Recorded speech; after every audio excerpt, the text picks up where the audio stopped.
one of our favorite critics, a friend of the channel, Gutsick Gibbon.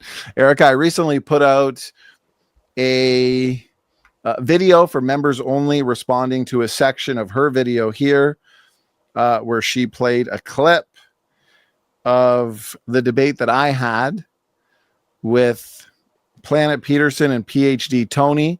It was a 2 versus 2 on modern day debate. As a matter of fact, we have another one coming up on November 21st. We're going to be debating 2 more evolutionists on the question, are humans and chimpanzees related through common ancestry? Matt and I, of course, taking the negative, and we are pumped. And so I wanted to play a little section here and show exactly why Gutsick Gibbon has not yet debunked or successfully addressed a very specific differentiating line of evidence, the Y chromosome. The Y chromosome dissimilarity challenge, as I call it. I've actually debated informally Erika on this topic, the topic of ancestry, focusing on the Y chromosome for a couple hours. And there's a difference between agnostic lines of evidence and differentiating lines of evidence. Agnostic pieces of evidence would be those lines of evidence that both models can explain. If I were to say, well, creation is true because the sky is blue, or creation is true because the earth is round, well, the evolutionists could easily say, no, we could also explain why the sky is blue or the earth is round. Those observations do not disprove common descent. Science is about disproving things, not proving things. I think it was Einstein. It said that Einstein was the one to say that you could have 1,000 points that seem to be consistent with your model, but all it takes is one experiment, one differentiating data point that falsifies or disproves your model. And there are several in the world of creation versus evolution, several discriminatory lines of evidence, like mutually interdependent systems, mutation rates, DNA function, and the Y chromosome dissimilarity between humans and chimps, that actually preclude fish to fisherman evolution from being true, ape-to-man evolution from being true. And so allow me to play this clip real quick, and then I want to respond with some slides and data. Do let me know in the chat if the audio is coming in on this. I can't remember if I clicked share audio or not, but I think I did. Here we go. With the Y chromosome thing. Right. Okay. So with the Y chromosome, the elephant in the room on that. The little cartoon that she made of myself and Planet Peterson in the members only video that I put out. Members can see that. Patrons can see that. I did give her credit where credit is due. We disagree highly, of course, on our worldview or origin positions, but she did make me laugh. She made me chuckle for sure on the visuals that she put together herself there. Anyways, let's see what she has to say on the Y chromosome. One is that he did still try to misrepresent that concept in that debate that we saw earlier, but I believe that that's just... Well, she misrepresented me by saying or asserting that I misrepresented the Y chromosome data, which is not true. Again, Erika and I have debated that topic quite a few times, but specifically in an informal debate where we only focused on the Y chromosome. And it's my claim that she has not adequately addressed the Y chromosome dissimilarity. But I would recommend people go watch the 2 versus 2 debate that Matt and I did with Planet Peterson and PhD Tony. If you want to see the 5 Ds of dodgeball, dodge, duck, dip, dive, and dodge. Let me say it again: dodge, duck, dip, dive, and dodge, the 5 Ds of evolutionist dodgeball in real time. You'll see that in that 2 versus 2 debate, evolution on trial. So I do highly recommend you check it out. You can see it on Modern Day Debate, or you could also see it on this channel. It's that used car salesman DNA within him. It's his nature. He can't help it. So sometimes used and new. So there we go. More misrepresentations from Erika. But I want to focus here on the Y chromosome issue, because as I've said before, the Y chromosome is a major problem or challenge for those that believe they're related to banana plants, chimpanzees, and monkeys. Okay, so the challenge is this, and she kind of hand waves it away there and says that when I bring it up, because she has an issue with the whole genome comparison between humans and chimps, because there's two different methodologies. You can use a methodology, as you can see here on the slide, that gives you a similarity of roughly 85%.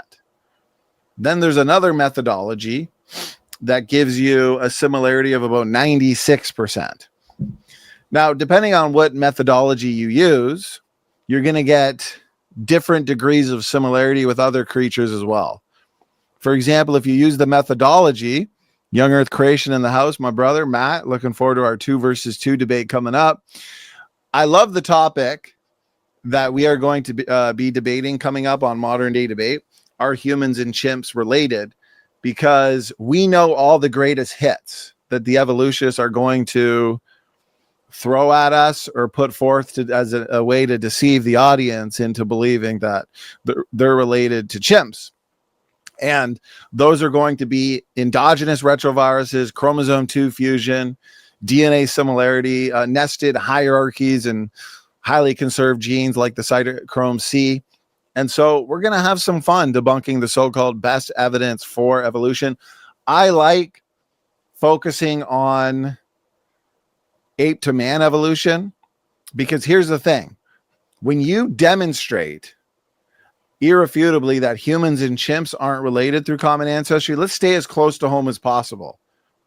Evolutionists say that chimps are our closest cousin and that we share a common ancestor with chimpanzees roughly 6 to 7 million years ago. Now, that means we're staying as close to home as possible in terms of the evolutionary story. Because if we demonstrate, which we have and we will again, it's not difficult to do so, that humans and chimps aren't related. Do you know what that means? That means humans and strawberries, or humans and bacteria, or humans and banana plants are definitely not related through common ancestry.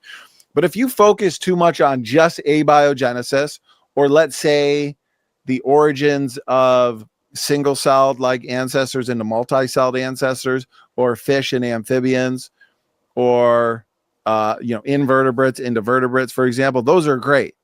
Huge gaps, major problems for evolution, but it doesn't necessarily debunk the claim that humans and chimps are related.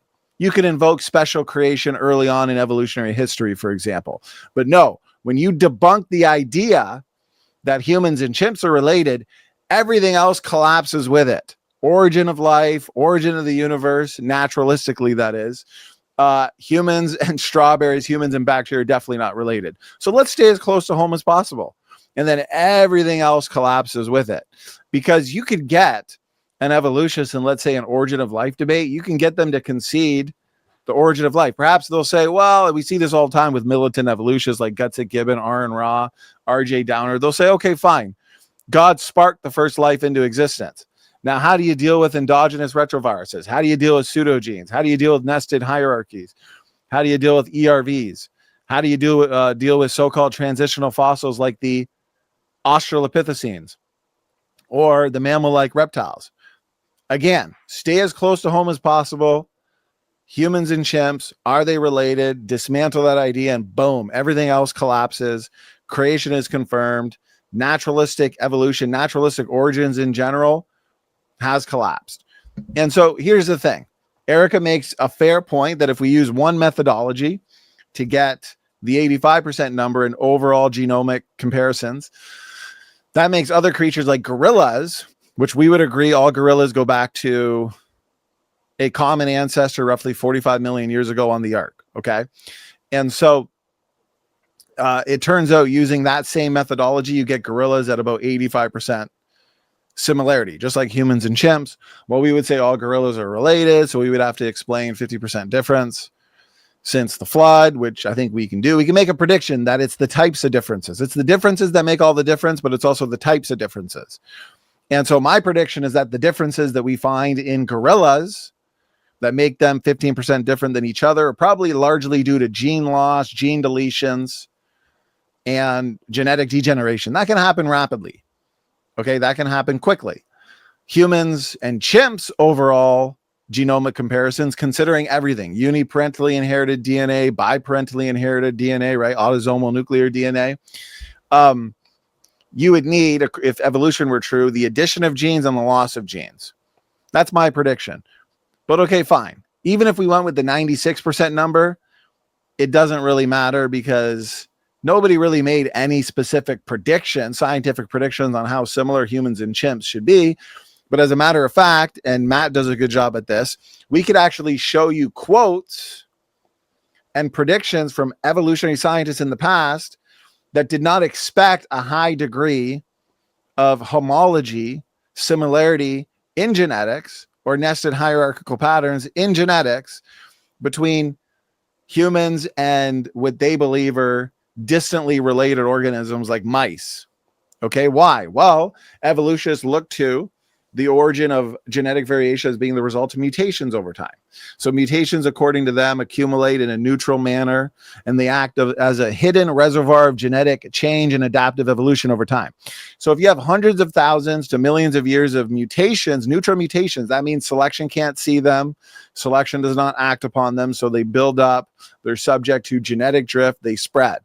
Problem for evolutionists, the majority of those mutations are actually nearly neutral. And so they degenerate. They lead to disease. They lead to genetic sickness. Species are going downhill because nearly neutral means what? Well, it means they're slightly deleterious. They're low impact. They're not completely harmless. They're slightly harmful. Mutations are destruction and not construction. But evolutionists need mutations to be constructive in order to take single-celled like ancestors into whales, bacteria, and humans over lots of time. Okay, so these mutations, according to the evolutionists, the evolutionary story, they build up over time. They go unchecked, but according to them, they're strictly neutral. They're not really causing any harm. Okay, and then eventually selection can act upon that genetic variability and lead to forward and meaningful evolutionary change. Where here's the issue. Those mutations should actually scramble, if they're building up over time in species, they should actually scramble any kind of homologous signature. We shouldn't find the great degree of similarities that we find between creatures, let's say humans and mice, humans and chimpanzees, if evolution were true. The fact that we find a high signal in terms of homology and shared genetic sequences points better to common design, that we haven't been evolving for hundreds of thousands to millions of years to actually scramble those genetic signatures in terms of homology and nested hierarchy. So that doesn't help the evolutionist homology. Again, that kind of homology should not be there if deep time evolution were true. But okay, it's the differences that make all the difference. Again, it's the differences that make all the difference. Let's focus on the Y chromosome. Has Erika addressed this? The answer is no. As you can see here in this visual, this is fascinating. Have a look at this. Your life will change forever. If you're an evolutionist and you're objective and you look at this, you won't believe in evolution anymore. You'll no longer believe that you're related to a banana plant. Okay? So, Y chromosomes. That is uniparentally inherited DNA. It is nuclear DNA. The mitochondrial chromosome is outside of the nucleus. That's passed down on the mother's side. Okay. It's a smaller chromosome. The mitochondrial DNA is roughly 16,500 letters long. The Y chromosome is roughly 60 million DNA letters. They're both uniparentally inherited. Y chromosomes, nuclear, but it's not autosomal. Okay. So we're only looking at this piece of DNA that's passed down on the father's side. It's passed down paternally. It lacks recombination, for example. Recombination every generation where chromosomes line up and they exchange genetic variability, and you get novel chromosomal combinations every generation. That's why, hypothetically, a single couple, a husband and a wife, could have 1 million kids if it were possible, and every single kid would be different because we have built in what's called heterozygosity, and then you have genetic shuffling. Every single generation, we get new chromosomal combinations. That's how we get variability. Anyways, Y chromosome lacks, for the most part, recombination. Have a look now. It's the differences that make all the difference. Remember that. Creationists can explain both similarities and differences because we believe in separate ancestry. Not all life is related through common ancestry. That's what the Bible clearly teaches, that God creates two people, Adam and Eve, completely distinct and separate from any other form of life, including chimpanzees, including banana plants, including bacteria. Okay, so creationists can explain both similarities and differences, but evolutionists can maybe explain similarities, even though I went over for a while there why even on homology in genetics is a problem for them. But for sake of argument, let's just say that they can explain similarities and it's agnostic overall. They might be able to explain some differences because as you have different splitting events, we have a common ancestor, let's say here 5 million years ago, and then this is just hypothetical, and then it splits. So you have one lineage going this way, another lineage going this way. Then maybe there's another split. So you get two more lineages where you get these daughter populations from parent populations. Okay, obviously those different lineages that are separated from each other over time, they're going to accumulate differences over time. That's where the evolutionists say, well, this is all descent with modification because you have organisms splitting. They share common ancestry. But when they split and they go their separate ways, they're going to accumulate their own differences. So we're looking at shared structures in the biological world, but they can be slightly different. They can alter over time due to evolutionary processes and evolutionary pressures. And so it's descent with modification. They're modified over time, but there's limits, big limits. Okay. So maybe they can explain some differences, but not massive differences. This is where it gets interesting. Have a look. The human Y and the chimpanzee Y. You'll notice the chimpanzee Y is half the size. So right off the bat, we have a strong indicator of separate ancestry. Evolutionists are going to have to explain why the chimpanzee Y chromosome is half the size as the human Y. Okay. Another thing, the heterochromatin. You can see that these chromosomes are color-coded. And so heterochromatin is labeled here. This is the lighter gray. And as you can see in the human Y, there's a lot of it. You might be wondering what's heterochromatin? Well, it's this densely packed kind of DNA. It's functional for biological organisms, for humans here specifically. And it's densely packed kind of DNA. It largely comprises repetitive sequences such as satellite DNA. And so you'll notice in the chimpanzee Y, it's essentially lost the entirety of its heterochromatic arm.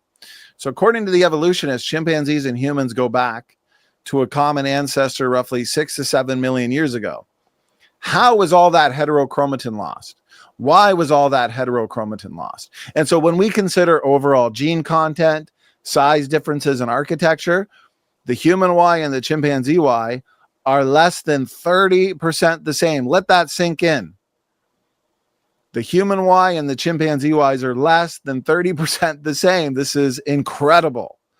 And when you bring in the gorilla Y, you can see the gorilla Y is actually more similar to the human Y than either are to the chimpanzee and bonobo Ys. This is incredible confirmation of separate ancestry because what we're looking at here meets separate ancestry predictions because we have multiple created kinds that are unrelated to each other. The best definition for a created kind is this: groups of organisms that can be traced back to a common ancestor, okay? And that common ancestor is unrelated to other common ancestors that groups of organisms can be traced back to. And so humans are their own created kind. Chimpanzees and bonobos go back to their own created kind, or archetype, as I like to say. Gorillas are their own created kind, and then your orangutans go back to their own created kind. So we have separate ancestry here. This, as a matter of fact, addresses the so-called phylogeny challenge. Notice this, right from the conventional literature. 2020. Despite a recent divergence of these species, roughly 7 million years ago, according to them, they assume that, right? You got to be able to read between the lines of these papers. You got to have critical thinking skills, which a lot of evolutionists unfortunately lack. Their Y chromosomes differ just a little bit? No, enormously in size and gene content, in sharp contrast to the stability of the rest of the genome. So the evolutionists will say, well, what about the rest of the genome? They're not getting it. Let it sink in. Quit dodging. Dodge, duck, dip, dive, and dodge. It ain't going to work, especially in debates. It's the differences that make all the difference. Forget about the similarities. If we present massive differences between two creatures that we're arguing are not related, like humans and chimps, and they're saying those creatures are related, like humans and chimps, then they have the burden of proof to actually address and to present a sophisticated mathematical model showing how these massive differences can accumulate and be generated in that roughly 6 to 7 million year time frame. Look at this. Just like I explained earlier, the chimpanzee Y is only half the size of the human Y. How did that happen? The percentage of gene families shared by these two chromosomes that split, again, roughly 6 million years ago, is similar to that shared by human and chicken autosomes. Let that sink in. Now, they're comparing this to autosomal DNA. Again, that's biparentally inherited DNA. I get 50% from my mom. I get 50% from my dad. That DNA is recombined. It's shuffled to produce novel chromosomal combinations. That's why we're distinct. Okay. A lot of similarities, but we're also distinct. And so what they're saying here in this paper is that the differences we find between humans and chimpanzee Y chromosomes, that's what we would have expected to see between human and chicken autosomes. And according to the evolutionists, humans and chickens share a very distant common ancestor, right? That's the evolutionary model. Well, according to guardians of common descent, humans and chimps share a most recent common ancestor. And then you've got humans and gorillas, humans and monkeys, okay? And then you'd go even further to humans and dogs, right? They would say all mammals nest together. Humans are primates, so, primates, mammals, these groups within groups patterns. And then eventually you have chickens, and then eventually fish and bacteria. And they'll say that the differences that you find between, let's say, humans and chimps, or humans and orangutans, humans and monkeys, humans and dogs, humans and fish, those differences, there are more between a human and a fish than a human and a chimp, because they say that reflects time since divergence, time since a common ancestor. We share a more distant common ancestor with chickens than we do with a chimp, which is why we have fewer differences between the chimp than we do with the chicken. And then they look to those nested hierarchical patterns and they say that that is a signature or a line of evidence of common descent. But stand back, look at the human, look at the chimp, look at the chicken. What creature do you think is going to share more genetically between your human, chimp, and chicken? Well, we look a lot more similar to the chimp in terms of anatomy and morphology than we do with the chicken. So it's not a big surprise that we actually share more genetically with the chimp than the chicken. Okay, take your kid to the zoo and ask your kid, or tell your kid, give them some fun, give them a game, say, run around the zoo and point out what you think we as humans look most similar to. Is that kid going to point to a chicken or an alligator or a horse? No. It's probably, he's probably going to point to a chimp or a monkey. Okay, so it doesn't take a genius to figure that out. It's not confirmation of common descent. So notice this, the most sophisticated comparative analysis of the ape sex chromosomes, including the Y chromosome. Right? Sex chromosomes, man is XY, female XX. And that's why you can take every single male Y chromosome on the planet, line them up, compare them, and you can trace every single male Y chromosome back to a single male Y chromosomal ancestor based on known mutation rates and known genetic variation or diversity in the Y chromosome. That last universal Y chromosomal ancestor for all humans existed just 4,500 years ago. What does the Bible say? Well, a global flood happened about 4,500 years ago, and the earth restarted with Noah, his wife, their three sons, Shem, Ham, and Japheth, and their three wives. Noah and his wife most likely didn't have any other kids. And so the earth actually was overspread by those three reproducing couples, Noah's three daughters-in-law and their husbands, which are the sons of Noah, Shem, Ham, and Japheth. So just an interesting point that evolutionists can't deal with. Notice this. Chimpanzees and humans. So it depends on what you're looking at too. Because again, as we saw, the chimp Y is half the size as the human Y. So what's going to be the reference point? Okay. So you'll have different numbers depending on the reference point, but we're not assuming that humans and chimps are related. We're not assuming that there's been massive gene deletions or gene additions or chromosomal rearrangements or duplications. Let's just compare it all. And notice this, human to chimp, 26.2%. Again, let that sink in. Evolutionists are saying that we and the chimpanzee are related. We go back to a common ancestor, roughly 6 to 7 million years ago. It's the differences that make all the difference. I need to repeat that over and over again so it can sink in to the head of the evolutionists that we debate, because it's always the same. Planet Peterson, dodge, duck, dip, dive, and dodge. Go watch that debate, 5 Ds of evolutionist dodgeball in action, in real time, live for all to see. And he's completely dodging the Y chromosome dissimilarity challenge. And he continues to repeat or say, well, what about the rest of the genome? Dude, you don't get it. It's the differences that make all the difference. They need to address the differences. That's the discriminatory. That's the differentiating lines of evidence. Okay. There's a lot of overlap in the creation versus evolution debate. There's a lot of pieces of evidence that both models can explain. A point that is on the side of, let's say, evolution could also be on the side of creation. A point on the side of creation could also be a point on the side of evolution, as in both models can easily account or accommodate that data.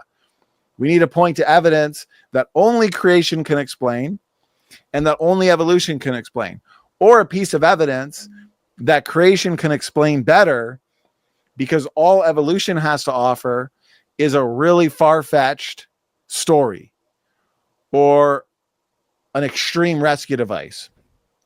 Okay, some rescue devices are, better than others, but that's what we want to look at in order to move this debate forward in a meaningful manner. Notice this, the differences between human and chimpanzee. And have I misrepresented anything? No, I haven't. Erika likes to say, well, if you just look at the gene content and ignore architecture and size differences, then your gene content, just a nucleotide by nucleotide comparison between humans and chimps, they're pretty similar, more similar than gorillas. We're not going into this or analyzing this with any preconceived ideas or assumptions on ancestry. Let's just compare the entirety of the Y chromosomes. And so when we consider overall architecture, gene content, and size differences, everything, not assuming any kind of ancestry, that's where you get less than 30%. The differences between human and chimpanzee Y chromosomes are said to be due to a combination of gene loss, gene gain, and large-scale chromosomal rearrangements. Erika likes to point to the bonobo Y chromosome in for data. And she'll say, well, you creationists believe that bonobos and chimps are related, and that's true. They can interbreed, produce fertile offspring. I believe we can trace back chimps and bonobos to a common ancestor, a common archetype. Okay. The problem is, for Erika, is that to explain differences between bonobos and chimps, for example, have a look here. Bonobos and chimps. They both lack that heterochromatic arm here. Okay. They're a lot more similar in size than humans and chimps and humans and bonobos. This can be, these differences here in bonobos and chimps going back, according to the evolutionary model, roughly 2 million years. Yes, we can say bonobos and chimps are related because the differences can largely be explained through gene loss, gene degradation. Once you bring in the humans, though, well, now you got to explain why one species in the pan lineage lacks all that heterochromatin and another one, like Homo sapiens, has the heterochromatin. There's also big differences in what's called palindrome sequences. Okay. And so Erika and other evolutionists, they're going to have to explain how those differences accumulated between humans and chimps and humans and bonobos. But all we as creationists have to explain is how chimps and bonobos differ, which can largely be done through gene loss, gene degradation. We don't have to invent any far-fetched stories. But the evolutionists, when they invoke, well, sperm competition, as a result, faster rates of gene conversion, faster substitution rates. This is all evolutionary philosophy, okay? They need to present a sophisticated mathematical model. Notice this, refuting evolutionist rescue devices. The Y chromosome differences aren't just point mutations. They're massive structural reorganizations, gene losses, and transpositions. These changes require major chromosomal rearrangement, not just neutral drift. You could be a layperson on this. Even you in the audience, maybe this is the first time you've ever heard of these points, you heard of this major argument. You can tell looking at the visual that clearly the human and chimp Ys differ significantly. The bonobo and chimp Ys only differ a little bit. You can see that. Anybody can. Okay? So there's a much easier job explaining chimp and bonobo differences in 4,500 years since the flood. Those can accumulate quickly. Gene loss and gene deletions and gene degradation can happen quickly. But once you bring in the humans, now you got a difficult time. You're going to have to invoke a lot of storytelling. What if this? What if that? Maybe this. And now it's less empirical. Now it's in the world of philosophy. They believe that these differences accumulated. They believe that these massive changes occurred. They believe that the chimpanzee and bonobo line lost the entirety of its heterochromatic arm. Yet there's no proposed mechanistic pathway. Erika, give me a mechanistic pathway or mathematical model showing how such large-scale structural changes could happen without destroying function over millions of years. All of those massive changes have to happen in the chimp-bonobo lineage after the split, and yet still retain its function and not degrade to the point of overall genetic and phenotypical extinction or sickness in general. Okay? Chimps and bonobos are looking pretty strong. They're doing a pretty good job at surviving and propagating. But you'd think with all of those massive changes occurring in just a short amount of time, according to the evolutionary model, then there'd be some severe degradation of function over that time. That's why all we get is storytelling. That's why all we get is largely a lot of dodging of these significant issues. The evolutionist response is storytelling without quantification. Quantify it, please, evolutionists.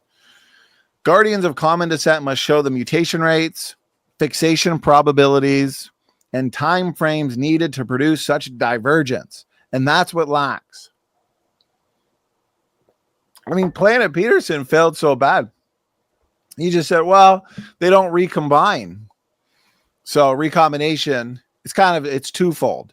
Recombination in many ways might make things more stable, or depending on how the recombination is occurring every generation, if there's no recombination, then that could be problematic because then a lot of deleterious mutations can accumulate.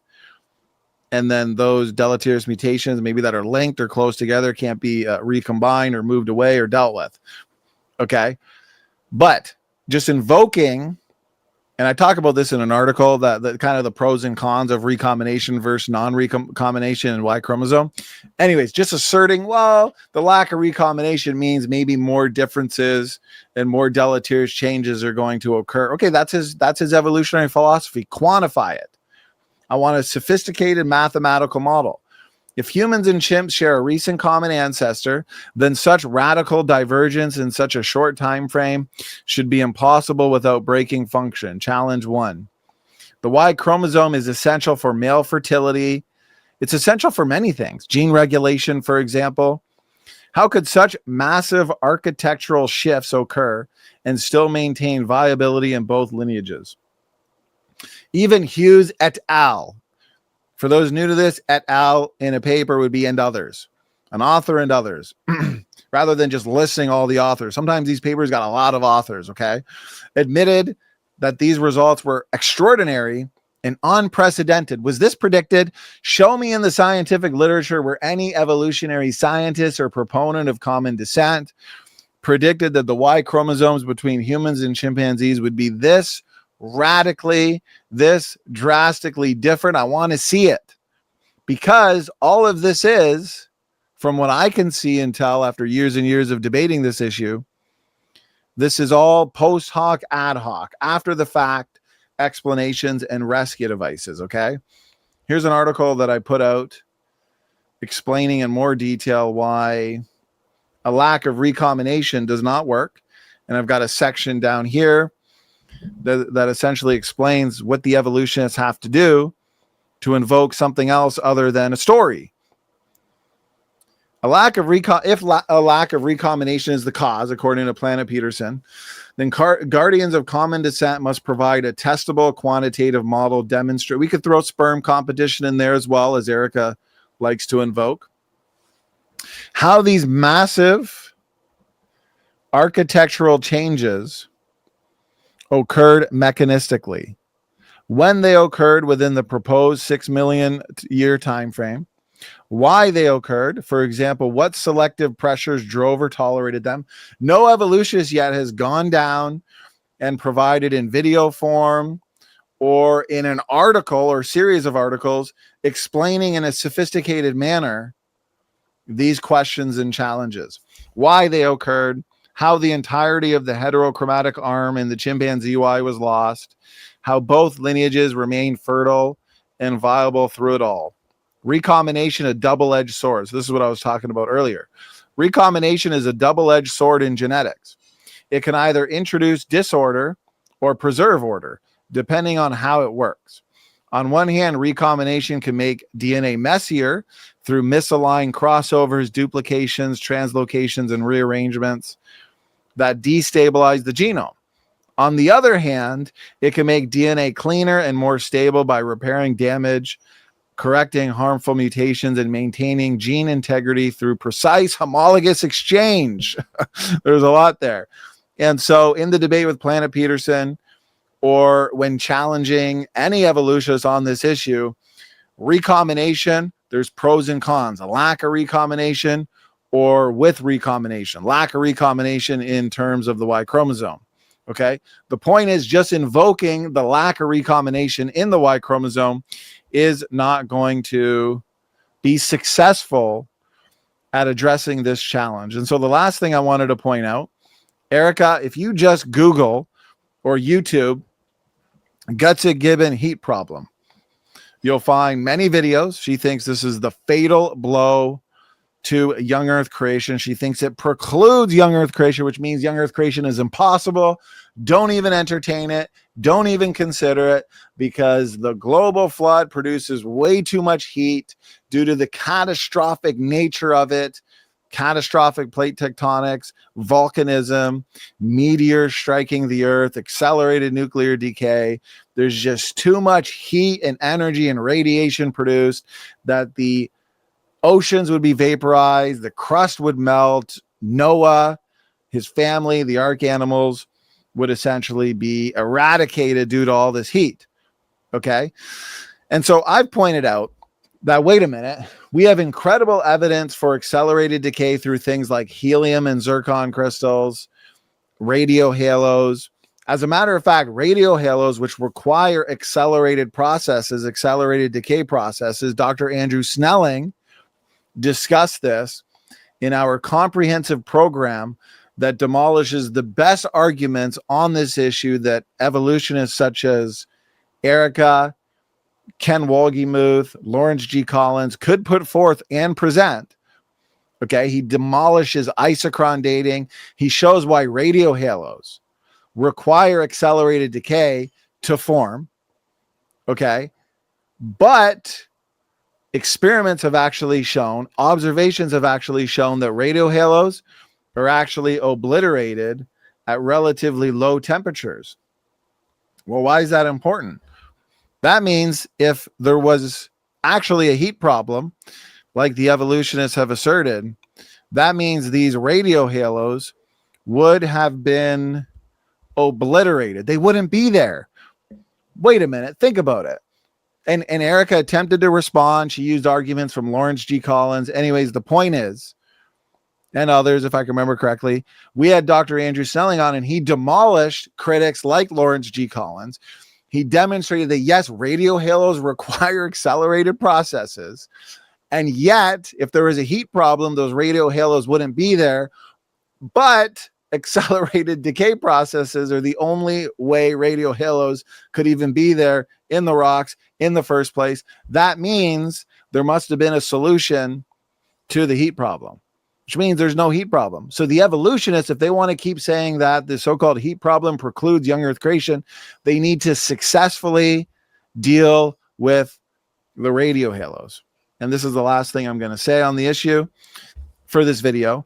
Radio halos are tiny circular zones of damage found inside mica, biotite, or other minerals. Okay, and this explains how they're formed. Dr. Snelling's argument. Dr. Andrew Snelling argues that these polonium radio halos pose a major challenge to conventional geology because the isotopes involved decay so fast that they could not have formed slowly over millions of years. That's why they can only form if the decay is rapid. They require a rapid event of radioactivity plus rapid mineral cooling. He also highlights that many granites and metamorphic rocks show peak numbers of radio halos in rocks. He correlates with the time of the flood. Very interesting. So he interprets the data supporting a young Earth. What this means for Earth history.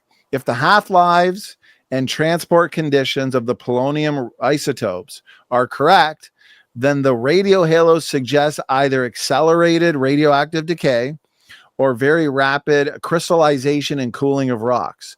Both, notice this, both of which conflict with standard multi-million year geologic time. These observations are used by Snelling to propose, and Dr. Snelling, I made a ton of notes from that epic program, 3 hours, comprising a 2-hour presentation going over all of these amazing points that demolish deep time, an hour discussion and Q&A between Sam, myself, and Dr. Snelling. We literally left no stone unturned. These observations are used by Snelling to propose that many radio halos formed during the flood event, the global flood event, thereby supporting the young Earth creationist view and challenging the idea of the billions of years paradigm.